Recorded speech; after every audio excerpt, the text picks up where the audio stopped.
नमस्कार दोस्तों, स्वागत है आपका जीके लाइव पाठशाला में। एसएससी जीडी के एग्जाम नज़दीक में है, इसके लिए हम लोग अंकित भाटी सर की बुक कवर कर रहे हैं।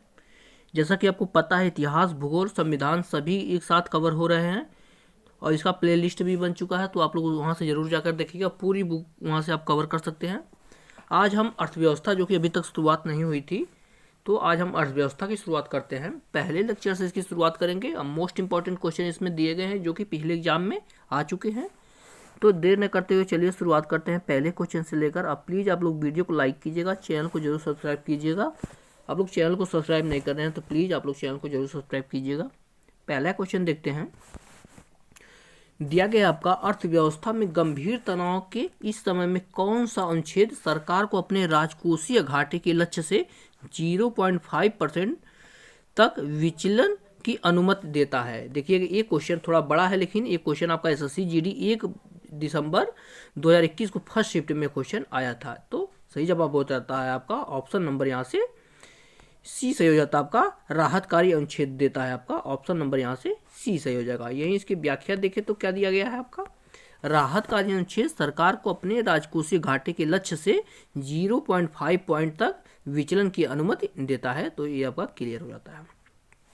अगला क्वेश्चन है, देखिएगा थोड़ा बड़ा सा क्वेश्चन है। देखिएगा, जब सरकार करों में कमी करती है और सरकारी व्यय को बढ़ाती है तो इस प्रकार के राजकोषीय नीति को क्या कहा जाता है? ठीक है ना, क्या दिया गया है? सरकार करों को कम करती है और सरकारी व्यय को बढ़ाती है तो इसे क्या बोला जाता है? तो इसे बोला जाता है आपका विस्तारवादी राजकोषीय नीति बोला जाता है। इसे आपका ऑप्शन नंबर यहाँ से ए सही हो जाएगा। आपका विस्तारवादी राजकोषीय नीति से कहा जाता है। ये इसकी व्याख्या देखें तो दिया गया है आपका, वह नीति जिसमें सरकार करों को न्यूनतम करती है, यानी करों को घटा देती है। न्यूनतम करती है मतलब करों को घटा देती है और सार्वजनिक व्यय में वृद्धि करती है। व्यय में क्या है आपकी वृद्धि करती है, विस्तारवादी राजकोषीय नीति कहलाती है। राजकोषीय नीति मुख्य रूप से जॉन मेनार्ड किन्स के विचारों पर आधारित है। देखिएगा, ये भी क्वेश्चन पूछा जाता है, राजकोषीय नीति किसके विचारों पर आधारित है? आपका जॉन मेनार्ड किन्स के विचारों पर आधारित है, जिन्होंने तर्क दिया कि सरकार व्यवसाय चक्र को स्थिर बना सकती है और आर्थिक उत्पाद को नियंत्रित कर सकती है। अगला क्वेश्चन देखते हैं, क्या दिया गया है। दिया गया आपका, किस देश की औसत आय की गणना कैसी होती है? मतलब किसी देश की जो है औसत आय की गणना कैसे की जाती है? ये भी आपका 2 दिसंबर 2021 को सेकंड शिफ्ट में क्वेश्चन पूछा गया था। तो इसकी ऑप्शन देख लेते हैं। दिया गया आपका ऑप्शन नंबर यहाँ से ए ही सही हो जाता है। आपका देश की कुल आय को इसी कुल जनसंख्या से विभाजित किया जाता है तो औसत प्रति व्यक्ति आय या औसत आय निकल जाती है। किससे? देश की कुल आय जितनी होती है उसमें से प्रति व्यक्ति आय के जो है कुल जनसंख्या से भाग देते हैं, यानी विभाजित कर दिया जाता है कुल आय को, तो उससे निकल जाता है। ये इसकी व्याख्या से क्लियर करते हैं। देखिए किस तरह निकलते हैं। औसत आय बराबर क्या होता है? राष्ट्रीय आय माइनस कुल भागा कुल जनसंख्या। देखिए यही फार्मूला बनता है आपका। औसत आय बराबर क्या होता है? राष्ट्रीय आय होता है भागा कुल जनसंख्या हो जाता है, तो आपका औसत आय निकल जाती है। इसकी व्याख्या देखिए क्या दिया गया है, प्रति व्यक्ति आय, जिसे प्रत्येक व्यक्ति की आय भी कहा जाता है। औसत आय की गणना जीडीपी या सकल राष्ट्रीय आय को जनसंख्या से विभाजित करके प्राप्त किया जाता है। तो फार्मूला भी ये कभी कभी पूछ लिया जाता है। अगला क्वेश्चन देखते हैं। वह उद्यम एक ऐसा व्यावसायिक उद्यम होता है जिसमें मुख्यतः व्यापार के माध्यम से तथा सामान को सस्ते में खरीदकर और उसे उच्च कीमतों पर बेचकर लाभ कमाया जाता है। क्या कहलाता है? तो इसे आपका क्रय और विक्रय आ जाता है। आपका ऑप्शन नंबर यहाँ से बी से हो जाता है, क्रय विक्रय बोला जाता है। ये इसकी व्याख्या देखते हैं, क्या दिया गया है आपका, धन प्राप्ति के उद्देश्य से वस्तुओं का क्रय विक्रय करना व्यापार है तथा इसके सहायक जैसे यातायात, बैंक आदि ये क्रियाएं ही उद्यमिता का सृजन करती हैं। वाणिज्य उद्यम एक ऐसा व्यावसायिक उद्यम होता है जिसमें मुख्यतः व्यापार के माध्यम से क्रिया संपन्न की जाती है। तो यहाँ से इसका आंसर आपका क्लियर हो जाता है। अगला क्वेश्चन देखते हैं।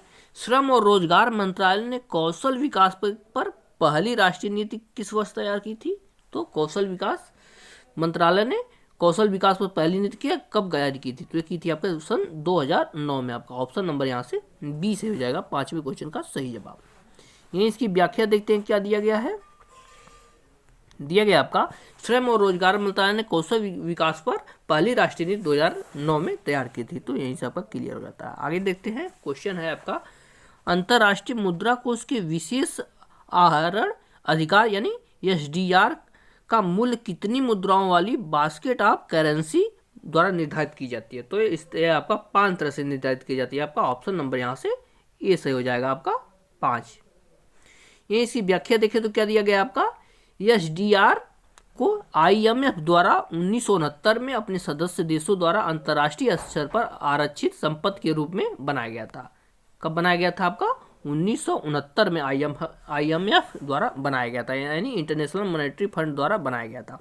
आरंभ में एसडीआर को कितना 0.8886 ग्राम स्वर्ण मूल्य के बराबर रखा गया था। कितने रखा गया था, 0.8886 ग्राम सोने के मूल्य से आंका गया था। उस दौरान $1 समतुल्य था, $1 इसके समतुल्य था। लेकिन ब्रिटेन वुड्स प्रणाली के पतन के बाद एसडीआर को मुद्राओं की एक बास्केट के रूप में परिभाषित किया गया था। यहाँ से क्लियर हो जाता है। आगे देखते हैं। इस बास्केट में 5 देशों की मुद्राएं शामिल हैं। कौन कौन सी मुद्राएं शामिल हैं आप लोग देखिएगा। एक तो अमेरिकी डॉलर है, दूसरा आपका यूरो है, तीसरा आपका रमिनबी है, और तीसरा उसके बाद येन आता है, और लास्ट में आपका पाउंड आ जाता है। तो इतने मुद्राएं इसमें शामिल हैं। अगला क्वेश्चन देखते हैं। किसकी अध्यक्षता वाले राष्ट्रीय किसान आयोग ने यह सुझाव दिया था कि कृषि फसलों के लिए न्यूनतम समर्थन मूल्य यानी एमएसपी जो है उत्पादन की भारित औसत लागत से कम 50% अधिक होना चाहिए। तो ये आपका कहा था एमएस स्वामीनाथन समिति ने किया था। आपका ऑप्शन नंबर यहाँ से ए सही हो जाता है। एमएस स्वामीनाथन जो है समिति ने ऐसा किया था। इसकी व्याख्या देखते हैं क्या दिया गया आपका। वर्ष 2004 में केंद्र सरकार ने एमएस स्वामीनाथन की अध्यक्षता में नेशनल कमीशन ऑफ फार्मर्स का गठन किया था। देखिएगा, ध्यान दीजिएगा, नेशनल कमीशन ऑफ फार्मर्स का गठन कब किया गया था, 2004 में किया गया था। इसे याद रखिएगा। और इसके अध्यक्ष जो थे आपके एमएस स्वामीनाथन जी थे। इस आयोग ने अपनी 5 रिपोर्ट का प्रतिवेदन किया था, यानी इन्होंने अपनी 5 रिपोर्ट जारी की थी। रिपोर्ट के मुख्य बिंदु क्या क्या थे, उसमें रिपोर्ट में क्या किया गया था। पहला क्या कहा गया था आपका, कृषि को राज्य सूची के बजाय समवर्ती सूची में करने की, जिससे केंद्र और राज्य दोनों किसानों की मदद के लिए आगे और समन्वय बना सके। इन्होंने कहा था कि जो कृषि है इसे केंद्र पहले राज्य सूची में था, इसे हटाकर समवर्ती सूची में कर दिया जाना चाहिए था। इन्होंने ये सुझाव दिया था। दूसरा क्या कहा था आपके, फसल उत्पादन की कीमत 50% ज़्यादा किसानों को मिलना चाहिए, यानी एमएसपी जो है जितना फसल उत्पादन होता है उससे अधिक 50% मिलना चाहिए। तीसरा क्या कहा था, किसानों को कम दामों में क्वालिटी बीज उपलब्ध किया जाना चाहिए, ये भी इन्होंने ही कहा था। आगे देखते हैं नेक्स्ट क्वेश्चन। और भी है इस पर, देखिए पूरा डिटेल में इसमें दिया है, तो सबको याद रखिएगा। और इन्होंने कहा था गांव में विलेज नॉलेज सेंटर या ज्ञान चौपाल बनाया जाना चाहिए, यानी हर गांव में जो है विलेज नॉलेज सेंटर या हिंदी में बोले तो ज्ञान चौपाल बनाया जाना चाहिए। और अगला कहा था आपका, महिला किसानों को किसान क्रेडिट कार्ड मिले। इन्होंने कहा था कि जो भी महिला किसान है इनको क्या मिलना चाहिए, किसान क्रेडिट कार्ड मिलना चाहिए। आगे देखते हैं क्या कहा था, किसानों को प्राकृतिक आपदाओं की स्थिति में मदद मिले, ये भी इन्होंने कहा था। उसके बाद क्या कहा था, सरप्लस और इस्तेमाल नहीं हो रही जमीन के टुकड़ों को वितरण किया जाना चाहिए। जो जमीन के टुकड़े हैं जो इस्तेमाल में नहीं ला रहे हैं उसका लोगों में वितरित किया जाना चाहिए। आगे देखते हैं। इन्होंने कहा था कि खेतीहर जमीन और वन भूमि को गैर कृषि उद्देश्यों के लिए कारपोरेट को न दिया जाना चाहिए, यानी कारपोरेट के रूप में इसे दिया न जाना चाहिए। आगे कहा था आपका, फसल बीमा की सुविधा पूरे देश में हर फसल के लिए मिले, यानी फसल बीमा होता है ना, जो मान लीजिए फसल अभी खराब हो जाती है तो उसका बीमा रहता है तो मिल जाता, तो जो भी जितनी भी फसलें हैं सबके लिए आपका फसल बीमा होना चाहिए, इन्होंने ही कहा था। आगे उस रिपोर्ट में क्या लिखा था, खेती के लिए कर्ज की व्यवस्था हर गरीब को जरूरतमंद को के पास पहुंचनी चाहिए, ये भी इन्होंने कहा था।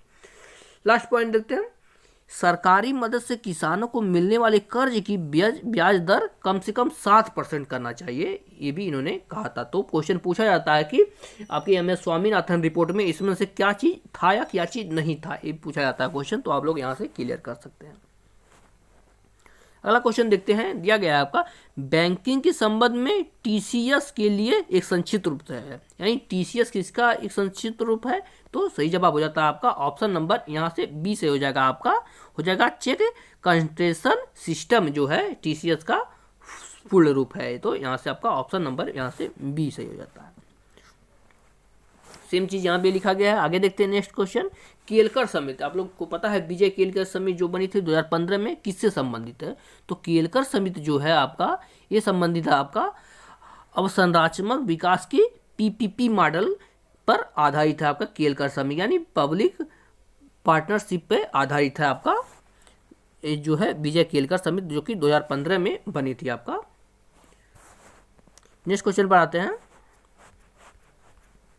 और उसके बाद और भी इसमें व्याख्या दिया गया है। भारत में विद्यमान सार्वजनिक निजी साझेदारी पीपीपी मॉडल पर समग्र अवलोकन का लक्षित मूल्यांकन करने के लिए भारत में केलकर समिति का गठन किया गया था। यानी पीपीपी मॉडल जो है, पब्लिक प्राइवेट पार्टनरशिप मॉडल जो है, ये है आपका, इसके लिए आपका विजय केलकर समिति बनी थी आपका।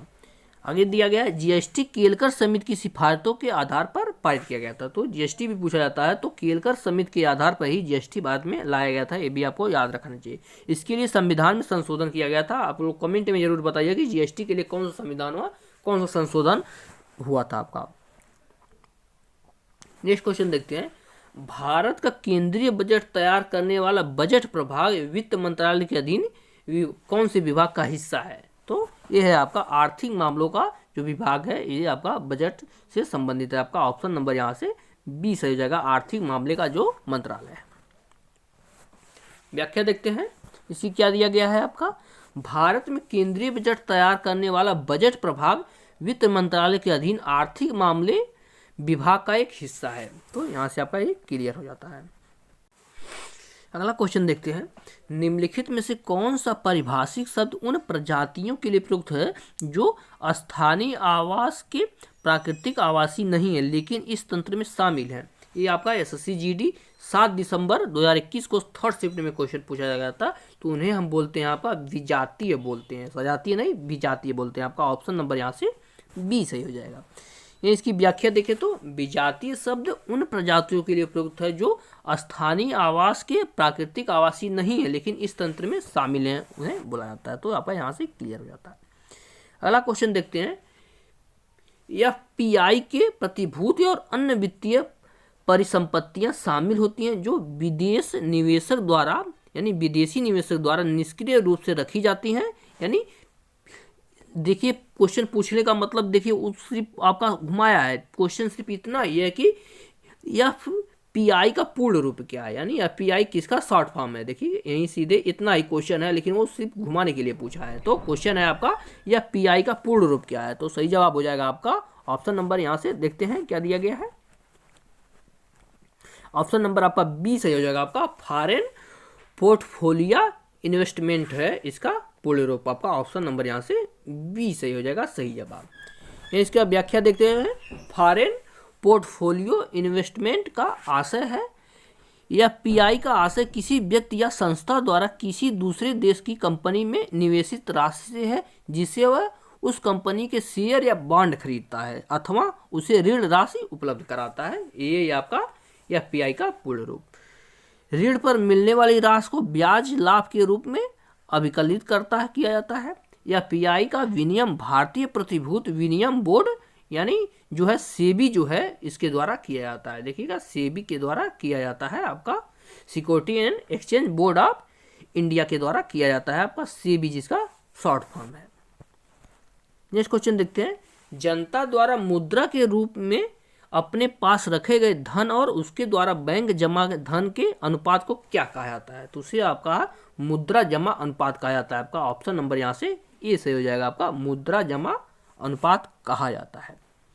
ये इसकी व्याख्या देखें तो जनता द्वारा मुद्रा के रूप में अपने पास रखे गए धन और उसके द्वारा बैंक जमा धन को अनुपात को मुद्रा जमा अनुपात कहा जाता है। यहाँ से आपका क्लियर हो जाता है। अगला क्वेश्चन देखते हैं। भारतीय जीवन बीमा निगम अधिनियम संसद द्वारा कब पारित किया गया था? मोस्ट इंपॉर्टेंट क्वेश्चन है, कई बार एसएससी जीडी के पेपर में या और भी एग्जाम में पूछा गया है। तो ये आपका 1956 में आपका भारतीय जीवन बीमा निगम अधिनियम पारित हुआ था। आपका ऑप्शन नंबर यहाँ से डी सही हो जाएगा। ये इसकी व्याख्या देखें तो विशेष तौर पर बीमा दो तरह के होते हैं। देखिएगा क्वेश्चन ध्यान से समझिएगा। विशेष तरह से बीमा जो है दो तरह के होते हैं, जीवन बीमा और साधारण बीमा। एक होता है जीवन बीमा और दूसरा होता है आपका साधारण बीमा। जीवन बीमा से तात्पर्य यह है कि पॉलिसी खरीदने वाले व्यक्ति मृत्यु हो जाने पर उस पर आश्रित को बीमा कंपनी की तरफ से अनुदान राशि मिलती है। यानी जो है उसके मान लीजिए जीवन बीमा होता है जिसमें मान लीजिए बीमा लेने वाले व्यक्ति की मृत्यु हो जाती है तो उस पर जो आश्रित है, माफ कीजिएगा थोड़ा सा, उस पर जो आश्रित है उसे वह बीमा की राशि मिल जाती है, जो है जीवन बीमा जो होता है। और जो है आपका वही साधारण बीमा की बात की जाए तो साधारण बीमा में गाड़ियाँ कौन कौन सी आती हैं, गाड़ियाँ आती हैं, घर है, पशु है, फसल है, वह स्वास्थ्य बीमा जैसी चीज़ें शामिल होती हैं, आपका साधारण बीमा में होती है। 1 सितंबर 1956 को भारतीय जीवन बीमा निगम को भारतवासियों की सेवा के लिए समर्पित किया गया था। कौन किया गया था? आपका 1 सितंबर 1956 को किया गया था। आगे देखते हैं। वर्ष 1972 में जनरल इंश्योरेंस बिजनेस अधिनियम पारित किया गया था। ये भी पूछा जाता है, ये भी आपका इंश्योरेंस है, एक तरह का बीमा ही है। तो 1972 में जो है आपका जनरल इंश्योरेंस बिजनेस अधिनियम जो है यह आपका पारित किया गया था। आगे देखते हैं नेक्स्ट क्वेश्चन। किसी विशेष वर्ष के दौरान देश के अंतर्गत उत्पादित सभी अंतिम वस्तुओं और सेवाओं की मौद्रिक मूल्य को क्या कहा जाता है? तो उसे आपका सकल घरेलू उत्पाद कहा जाता है। इस बात को ध्यान रखिएगा, बहुत तरह से क्वेश्चन पूछा जाता है। क्या बोला जाता है? उसे सकल घरेलू उत्पाद बोला जाता है। देखिएगा अगर आप जो है अर्थव्यवस्था में मन लगाएंगे तो सारे क्वेश्चन आपको आसानी से समझ में आ जाएगा। इसकी व्याख्या देखिए तो किसी देश की सीमा में एक निर्धारित समय के भीतर तैयार सभी वस्तुओं और सेवाओं की कुल मौद्रिक या बाजार मूल्य को सकल घरेलू उत्पाद कहा जाता है। ये सेम चीज वहाँ पर दी गई है। अगला क्वेश्चन है आपका नॉमिनल जीडीपी एक अर्थव्यवस्था की आर्थिक उत्पाद का आकलन है जिसकी गणना किसमें शामिल है? तो इसकी गणना जो है वर्तमान मूल्य में शामिल किया जाता है। आपका ऑप्शन नंबर यहाँ से सी सही हो जाएगा, वर्तमान मूल्य में शामिल किया जाता है। 16 नंबर क्वेश्चन का सही जवाब ऑप्शन नंबर सी हो जाएगा। यानी इसकी व्याख्या देखें तो देखिए क्या दिया गया है, ध्यान समझिएगा। एक साल में उत्पादित सेवाओं तथा वस्तुओं की कीमत की गणना बाजार के मूल्य तथा वर्तमान कीमत पर करते हैं तथा बाद में निकली इस गणना में जो जीडीपी निकल कर आती है उसे ही नॉमिनल जीडीपी कहा जाता है। ठीक है ना, नॉमिनल जीडीपी किसे बोलते हैं आपको समझ में आ गया, उसे ही आपका नॉमिनल जीडीपी कहा जाता है। नॉमिनल जीडीपी के आंकड़े ज़्यादा विश्वसनीय नहीं माने जाते हैं क्योंकि नॉमिनल जीडीपी कभी भी अर्थव्यवस्था के सही आंकड़ों को प्रदर्शित नहीं करता है। ठीक है ना, ये आपका क्लियर हो जाता है। आगे देखते हैं नेक्स्ट क्वेश्चन क्या दिया गया है। भारत का प्रथम डिजिटल केंद्रीय बजट कौन से वर्ष में प्रस्तुत किया गया था? तो जो डिजिटल बजट है वह आपका सन 2021 में प्रस्तुत किया गया था। आपका ऑप्शन नंबर यहाँ से ए सही हो जाएगा। आपका 9/12/2021 को सेकंड शिफ्ट में क्वेश्चन पूछा गया था। व्याख्या देखें तो क्या दिया गया है, भारत का प्रथम डिजिटल केंद्रीय बजट 1 फरवरी 2021 को केंद्रीय मंत्री निर्मला सीतारमण ने संसद में परंपरागत किताब में छपे बजट के बजाय टेबलेट से बजट भाषण पढ़ाता है। ठीक है, ध्यान रखिएगा। प्रथम डिजिटल बजट किसके द्वारा प्रस्तुत किया गया था? तो वो थी आपके निर्मला सीतारमण के द्वारा यह आपका प्रस्तुत किया गया था।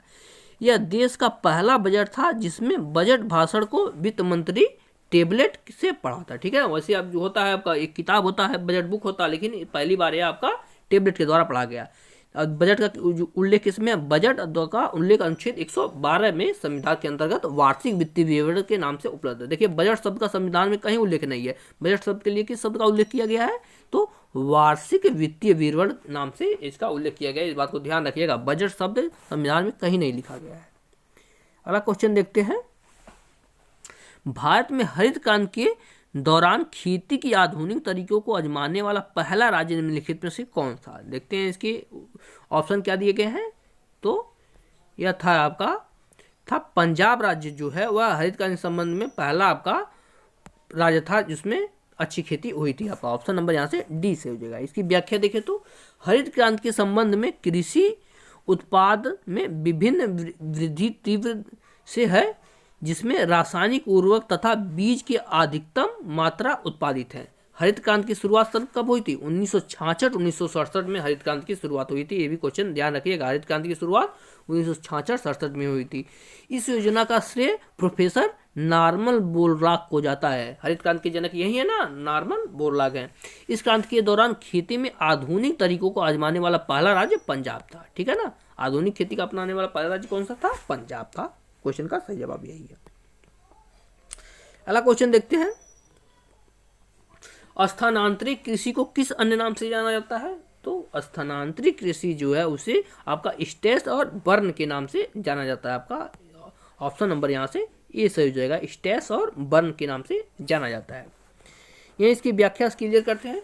स्थानांतरित कृषि एक प्रकार है जिसे भूमि का सीमित टुकड़ा कृषि के लिए चुना जाता है। ठीक है ना, जब तक वो उपजाऊ रहता है तब तक कृषि की जाती है, उसके बाद हटा दिया जाता है। लेकिन कम उत्पादन की वजह से चुनी हुई भूमि स्थान पर दूसरी भूमि खेती करना स्थानांतरित कृषि कराते हैं। ठीक है ना, जब तक वो उपजाऊ रहेगा तब तक करेंगे, उसके बाद स्थानांतरित कर देंगे, यानी वहाँ से हट जाएंगे। स्थानांतरित कृषि को स्लैश तथा बर्न भी कहा जाता है। तो यहाँ से आपका ये क्लियर हो जाता है।